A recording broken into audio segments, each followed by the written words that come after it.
পশ্চিম আফ্রিকার দেশ নাইজেরিয়ায় ভয়াবহ জ্বালানি ট্যাঙ্কার বিস্ফোরণে অন্তত ৪২ জনের মর্মান্তিক মৃত্যু হয়েছে।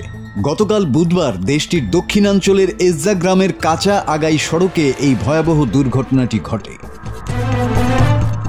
স্থানীয় সময় সকালে জ্বালানিবাহী একটি ট্যাঙ্কার নিয়ন্ত্রণ হারিয়ে সড়কের ক্ষতিগ্রস্ত অংশে উল্টে যায়। এরপর ট্যাঙ্কার থেকে তেল ছড়িয়ে পড়লে আশপাশের শতাধিক মানুষ তা সংগ্রহ করতে ছুটে আসে, কিন্তু কিছুক্ষণের মধ্যেই ট্যাঙ্কারটিতে ভয়াবহ বিস্ফোরণ ঘটে আর মুহূর্তের মধ্যেই আগুনে পুড়ে যায় আশপাশের এলাকা।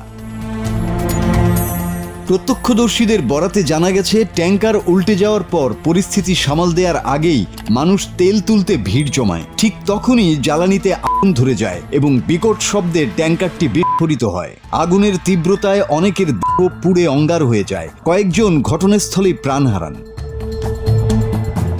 ফেডারেল রোড সেফটি কর্পসের নাইজার শাখার কমান্ডার হাজিয়া আইশাতু সাদু জানিয়েছেন, উদ্ধার অভিযান এখনো চলছে। তিনি বলেন, দুর্ঘটনাস্থলে এখনো উদ্ধার কাজ অব্যাহত আছে। আগুন পুরোপুরি নেভাতে সময় লাগছে আর ব্যস্ত মহাসড়কে ভয়াবহ যানজট তৈরি হয়েছে।